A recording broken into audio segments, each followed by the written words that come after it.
Why is author Q&A at literary readings so limited? Imagine sitting in a cozy room, eager to ask your favorite author about their writing process or the story behind their characters. Now, picture that moment cut short or limited in time. Why does this happen so often at literary events? Well, there are a few practical reasons that help explain this common scene. First, most literary readings are scheduled tightly. Organizers need to fit in the reading, introductions, and sometimes multiple authors in one event. This leaves little room for long question and answer sessions. For example, a typical poetry reading might only give 3 minutes per poet, and prose readings are often capped at 20 or 30 minutes. When time runs out quickly, Q&A is the first to be shortened. It's not about ignoring the audience but about respecting everyone's schedule and the venue's limits. Second, not everyone in the audience feels comfortable asking questions. Some people might be shy or unsure what to ask. Others prefer to listen quietly. Sometimes, moderators have to prompt questions, which can lead to awkward pauses. When questions do come, they might be repetitive or off-topic. This can make the session seem even more limited. Also, authors often prefer to keep the focus on their work rather than answering personal or unrelated questions.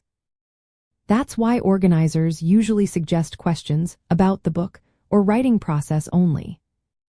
Third, many authors find public speaking intimidating.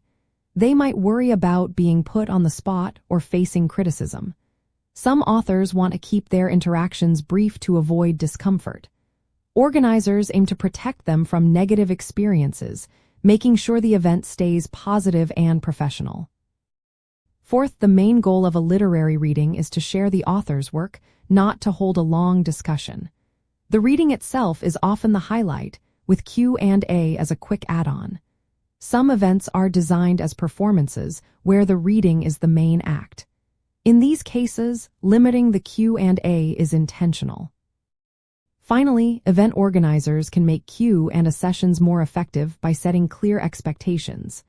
They can tell the audience how much time is available and what questions are appropriate. Preparing the author with common questions helps too. A good moderator can keep questions relevant and moving. If questions are slow, they can suggest topics to get the conversation started. And after the event, organizers can offer other ways for the audience to connect, like signing lines or social media. Knowing these reasons helps book lovers understand why Q&A sessions are often brief.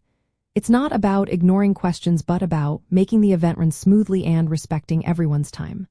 Sometimes, even a single thoughtful question can make a short session memorable. In the world of books and authors, these quick exchanges are just one part of the experience. They're shaped by practical needs, audience comfort, and the event's main goal, sharing the author's work.